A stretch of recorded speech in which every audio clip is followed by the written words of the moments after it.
Good morning, students. Today we'll do the revision of heredity and the evolution. So, what is heredity? Heredity is the transmission of the characters or the traits from the parents to their offspring. And the traits which are known as the characters, that is कुछ भी आ सकता है बेटा traits में, hair color, ear की shape, nose की shape. And what is evolution? The gradual change in the characters of an organism. मतलब changes जो आती हैं किसी भी इंडिविजुअल के करेक्टर्स में, ठीक है, स्पीशीज़ के करेक्टर्स में, after several generation, over several generation, that is known as the evolution. Okay, now variation and the accumulation of variation. Variation होता है बेटा changes in the characters among the individuals of a species. एक ही species, कोई भी species ले लो, उसके individuals में धीरे धीरे जो चेंजेस आते हैं करेक्टर्स में, that is known as a variation. और जब वो करेक्टर्स इकट्ठे हो जाते हैं और ओवर जनरेशन आफ्टर जनरेशन वही चलते हैं, successive generation, that is known as the accumulation of variation. Okay, now we have to do some of the terms while doing this chapter. The first term, that is the chromosomes. So this is a thread like structure. Chromosomes क्या होता है बेटे? thread like structures in the nucleus of a cell formed of DNA which carries the gene. देखो बेटे DNA भी thread like structures होते हैं. जब ये थोड़े से कम्पैक्ट फॉर्म में आ जाते हैं हम इसको क्रोमोसोम्स बोलते हैं. और क्रोमोसोम्स हमें पता है it is present in the nucleus of the cell and the DNA it carries the chromosomes carries the genes also. Now the genes क्या है? Unit of DNA. ठीक है, ट्रांसमिशन ऑफ करैक्टर्स के लिए जीन इज़ रिस्पॉन्सिबल इनहेरिटेंस के लिए. So it is a unit of DNA on a chromosomes which governs the synthesis of one protein and controls the specific trait. एक organism के किसी specific कोई भी trait के लिए एक पेयर ऑफ जीन्स होते हैं. So there are thousands of genes which control the different characters in the nucleus, या हम ये कह सकते हैं. Now the dominant trait and the recessive trait. Dominant trait क्या होता है बेटे? देखो बेटे ट्रेट्स होते हैं करेक्टर्स. सो जो gene, the genes which decides the appearance of an organism even in the presence of alternative gene. किसी दूसरे अपने ही जैसे दूसरे जीन की प्रेजेंस में, ठीक है, जो अपने आप को शो करता है, that is known as a dominant gene. और अपने ही जैसे आइडेंटिकल जीन की प्रेजेंस में जो अपनी सिर्फ शो करता है appearance, that is the recessive gene. So dominant gene is represented by the capital letter and recessive gene is represented by the small letter of the same alphabet. Now phenotype and genotype. Genotype होता है description of genes present in an organism, pair of letters. जैसे capital T ले लिया, एक capital और एक small t ले लिया, that is a genotype. और phenotype होता है, phenotype it is a trait which is visible in an organism. जो ट्रेट दिखाई देता है हम उसको क्या कहते हैं? अपीयरेंस जिसकी शो होती है, that is known as the phenotype. Now F1 F2 generation क्या होगी बेटे? पेरेंट्स हैं, पेरेंट्स से जो बच्चा होता है that is known as F1 generation.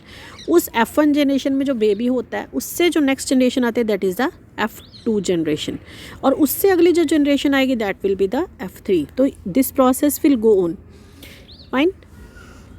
Now monohybrid and dihybrid cross.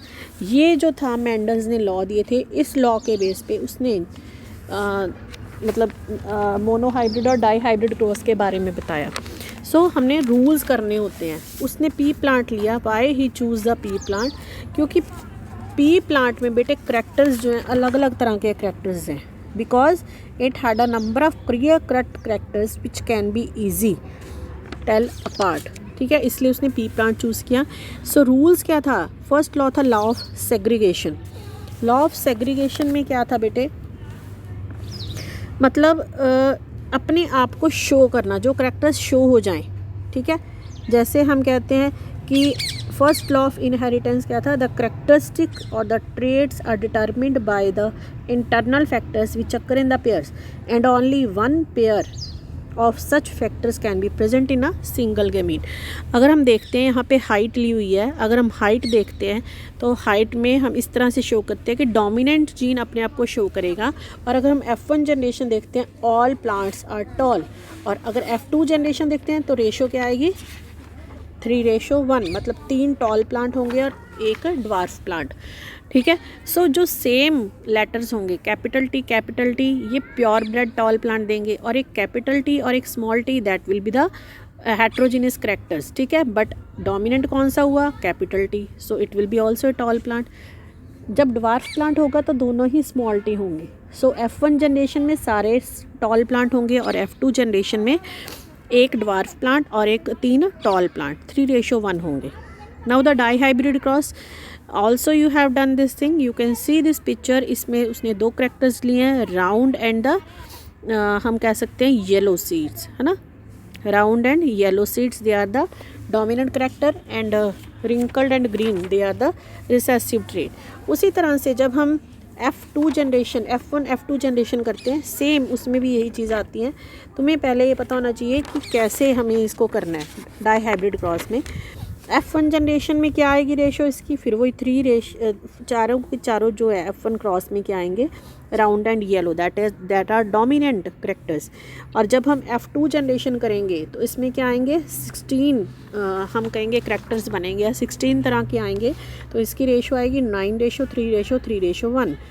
9 तो क्या आएंगे, प्योर हम कह सकते हैं, या हम कह सकते हैं कि बिल्कुल ही डोमिनेंट आएंगे, दोनों करेक्टर्स इसमें डोमिनेंट है। 3 आएंगे, 1 करेक्टर डोमिनेंट 1 रिसेसिव, अगले 3 आएंगे दूसरा करेक्टर डोमिनेंट दूसरा रिसेसिव, और 1 क्या आएगा बिल्कुल ही रिसेसिव, मतलब रिंकल्ड ग्रीन। तो रेशो में क्या आएंगे, राउंड एंड येलो के 9 होंगे, राउंड एंड ग्रीन के 3 होंगे, रिंकल्ड एंड येलो के भी 3 होंगे, and 1 will be the wrinkled and green.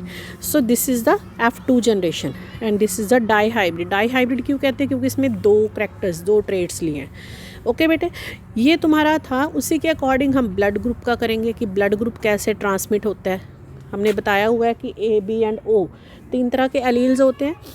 A और B दोनों ही को डोमिनेंट होते हैं, ठीक है। सो अगर किसी पेरेंट में एक का A ग्रुप है एक का B है, सो पॉसिबिलिटीज़ A की भी हो सकती है, B की भी हो सकती है, A B की भी हो सकती है। बट अगर 1 recessive, O is the recessive blood group. So अगर किसी का एक पर्सन का ब्लड ग्रुप A है, दूसरे का O है, so the dominant character will be the A, so blood group will be A।